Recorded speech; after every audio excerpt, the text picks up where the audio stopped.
BZ Ponzi scheme કૌભાંડમાં વધુ એક આરોપીની ધરપકડ કરવામાં આવી છે। મોડાસાના શિક્ષક વિનોદ પટેલની ધરપકડ કરાઈ છે। ગાંધીનગર સીઆઈડી ક્રાઇમ બ્રાન્ચે ચાલુ શાળાએથી જ શિક્ષકની ધરપકડ કરી લીધી। મેઘરજની ભેમપુરા 2 પ્રાથમિક શાળામાં શિક્ષક છે વિનોદ પટેલ અને ગઈકાલે રિસેસ દરમિયાન સીઆઈડી ક્રાઇમ બ્રાન્ચની ટીમ અહીં પહોંચી હતી। સ્કૂલમાં શિક્ષકે મહાઠગના એજન્ટ તરીકે કામ કર્યાના ફોટા વાયરલ થયા હતા। મર્સિડીઝ કાર સાથે ભૂપેન્દ્ર ઝાલા, વિનોદ પટેલના ફોટા વાયરલ થયા હતા। શિક્ષક લોકોને લલચાવી અને બીઝેડમાં રોકાણ કરાવતો હતો। વિનોદ પટેલે 1300 લોકો પાસેથી 70 કરોડનું રોકાણ કરાવ્યાનો ઘટસ્ફોટ થયો છે। ત્યારે વિનોદ પટેલે રોકાણ કરાવી અને 1 કરોડનું કમિશન મેળવ્યાનો પણ ખુલાસો થયો છે। ત્યારે હવે પણ તેની ધરપકડ કરી લેવાઈ છે।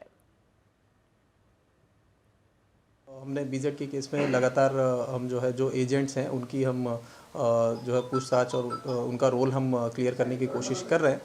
तो इसी उसमें जो है ये विनोद पटेल करके हैं।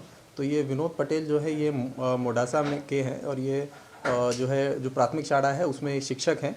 तो इनको कल हमने पूछताछ के लिए जो है बुलाया था और उसके बाद इनको जो है अरेस्ट किया गया है। तो इनका रोल ये है कि मतलब सबसे बड़े एजेंट में से एक है बीजेड वाले केस में। तो इन्होंने लगभग 70 करोड़ जैसा जो है वो मतलब 70 करोड़ रुपया जो है वो मतलब इन्वेस्ट करवाया था स्कीम में और लगभग 1300 लोगों से इन्होंने जो है मतलब इन्वेस्ट कराया था। तो ये सबसे बड़े एजेंट में से एक है। तो इनका रोल जो है इसमें आया है तो इसलिए इनकी धरपकड़